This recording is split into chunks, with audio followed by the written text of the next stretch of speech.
তুমি এই ব্যক্তির মাঝে কোনো নিয়ামত দেখতে পাচ্ছ না, কিন্তু আমি এই ব্যক্তির মাঝে অসংখ্য অগণিত নিয়ামত দেখতে পাচ্ছি।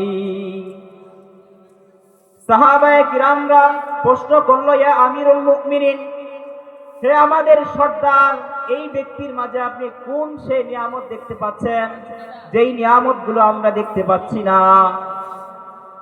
এরপর হযরত উমর ফারুক রাদিয়াল্লাহু তাআলা আনহু চোখের পানি ছেড়ে দিয়ে বললেন, এই ব্যক্তি যখন ক্ষুধার্ত হয়ে যায়, পিপাসার্ত হয়ে যায়, যখন ক্ষুধার্ত হয়ে গেলে যখন পানি পান করে, পিপাসার্ত হলে যখন খাবার পান করে, তখন কি এই ব্যক্তি এই খাবার পান করার পরে যখন আবার হজম শক্তি হওয়ার পরে যখন টয়লেটের প্রয়োজন হয়, যখন তার বাথরুমের প্রয়োজন হয়, তখন যে তার কাজটা করে, এটা কি আল্লাহ তাআলার বড় নিয়ামত নয়? তাহলে এখান থেকে আমরা বুঝতে পারলাম আল্লাহ তাআলা আমাদেরকে কত অসংখ্য নিয়ামত দিয়েছেন। এই নিয়ামতের শুকরিয়া জ্ঞাপন করে কোনো মানুষ শেষ করতে পারবে না। আল্লাহ তাআলা বলেন, কুল লাউ কানাল বাহরু মিদাদান লিকালিমাতি রাব্বি ওয়ালাউ জি'না বিমিসলিহি মাদাদা। দুনিয়ার সমস্ত গাছগুলোকে যদি কলম বানানো হয়, সারা পৃথিবীর সমস্ত সাগর মহাসাগর নদী নালা খাল বিল সব কিছু যদি কালি বানানো হয়, আল্লাহ তাআলার প্রশংসা করে এক বিন্দু পরিমাণ শেষ করা যাবে না। এজন্য আল্লাহ তাআলা বলেন, ওয়া ইন তাউদ্দু নি'মাতাল্লাহ, তোমরা যত প্রশংসা করো না কেন, আমি আল্লাহ তাআলার প্রশংসা করে শেষ করতে পারবা না। মুহতারাম উপস্থিতি, আমি আপনাদের সামনে একটা আয়াতি কারিমা তেলাওয়াত করেছি, এই আয়াতের দিকে আমি চলে যাব। আল্লাহ তাআলা বলছেন, ওয়া ক্বাদা রাব্বুকা আল্লা তা'বুদু ইল্লা ইয়্যাহু ওয়া বিল ওয়ালিদাইনি ইহসানা।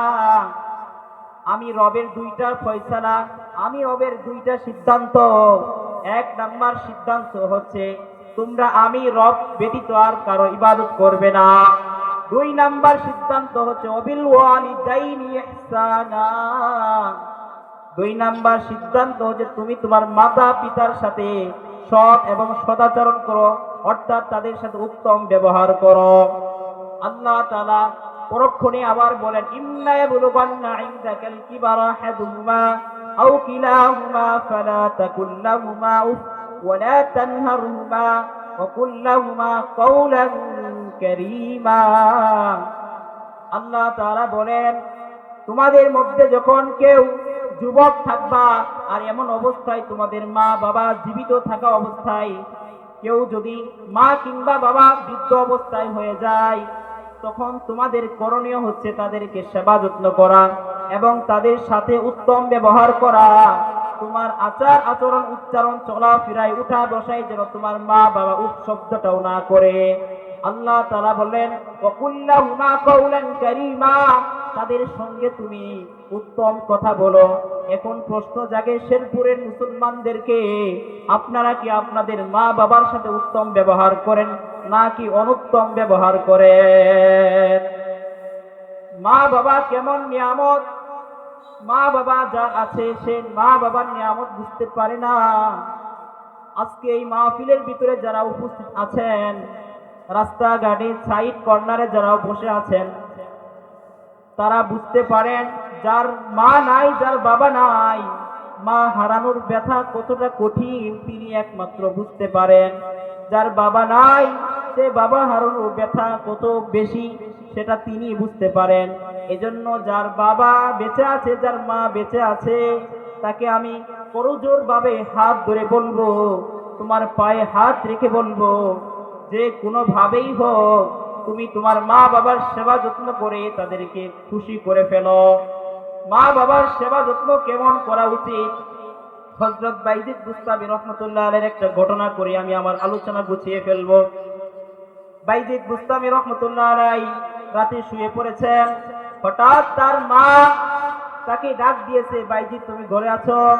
বাইজিদ বলে, মা আমি তো ঘরে আছি, আপনি কোনো কিছু প্রয়োজন আছে কিনা আপনার? মা ডাক দিয়ে বলল, আমার পানি পিপাসা লেগেছে, আমার পানির প্রয়োজন। তুমি কি আমাকে একটু পানি পান করাতে পারবা? তখন মা এই কথা বলার সাথে সাথে বাইজিদ বুস্তামি দৌড়ে গিয়ে ঘরের আনাচে কানাচে সব জায়গায় পানি খোঁজাখুঁজি করা শুরু করে দিল। কোথাও কোনো পানি পেল না। ও শেরপুরের মুসলমান, এখন এই জান্নার মতো আমাদের কাছেই টিউবওয়েল পাওয়া যায়, টেপ ছাড়লেই পানি পাওয়া যায়, এমন কোনো ব্যবস্থাপনা কিন্তু আগে ছিল না। সেই বাইজিদ বুস্তামি রহমতুল্লাহ আলাইহি পানি সংগ্রহ করার জন্য অনেক দূরে কূপে গিয়েছে। কূপ থেকে পানি সংগ্রহ করতে একটু বিলম্ব হয়ে গিয়েছে। বিলম্ব হয়ে যাওয়ার পর দেখে মা ঘুমিয়ে পড়েছে। তখন তিনি মায়ের শিহরে গ্লাসটা নিয়ে দাঁড়িয়ে আছে, সারা রাত্র দাঁড়িয়ে আছে, কিন্তু মায়ের ঘুম ভাঙে না। এক সময় যখন ফজর আজান দেওয়া শুরু হয়ে গেছে, যখন মসজিদ থেকে আজানের ধ্বনি আসলো, আসসালাতু খায়রুম মিনান নাওম, আসসালাতু খায়রুম মিনান নাওম, তখন মায়ের ঘুম ভাঙলো। মায়ের ঘুম ভাঙার সাথে সাথে দেখো আদরের দুলাল বাইজিদ বুস্তামি পানির পেয়ালা নিয়ে মায়ের শিহরে দাঁড়িয়ে আছে। তখন বাইজিদের মা বলল, বাইজিদ তুমি পানি নিয়ে আমার সম্মুখে দাঁড়িয়ে আছো কেন? বাইজিদ চোখের পানি ছেড়ে দিয়ে বলল, মা আপনি রাতে পানি চেয়েছিলেন, আমি পানি সংগ্রহ করে নিয়ে আসতে একটু বিলম্ব হয়েছিল, এই বিলম্ব হওয়ার কারণে আপনি ঘুমিয়ে পড়েছেন। আমি আপনাকে ডেকে দেই নাই এই কারণে যে আপনার কষ্ট হবে, এজন্য আমি সারা রাত্র পানি নিয়ে আপনার শিহরে দাঁড়িয়ে আছি।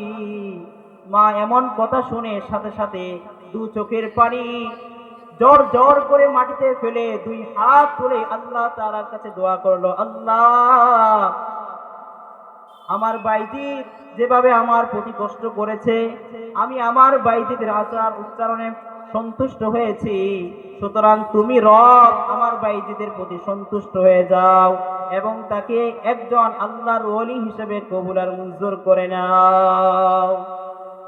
মুহতারাম উপস্থিতি, আজকের সন্তানরা যদি বাইজিদ বুস্তামির মতো হতে পারে, তাহলে আজকের এই শিক্ষা, আজকের এই আদর্শ যদি বাইজিদের মতো হয়, তাহলে কোন মা বাবার একটা সন্তানকে ক্লাস 1 থেকে আইএ বিএ মেট্রিক পাস করিয়ে এত বড় উচ্চ শিক্ষিত করার পরে ওই মায়ের বাবের কখনো বৃদ্ধাশ্রমে যেতে হবে না।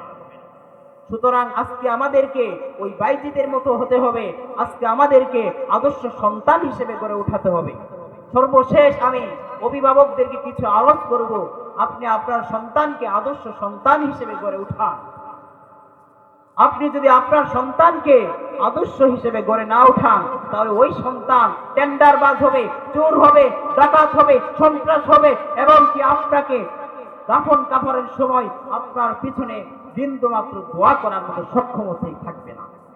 মুহতারাম উপস্থিতি, আল্লাহ তাআলা আমাদের সবাইকে বুঝার তৌফিক দান করেন।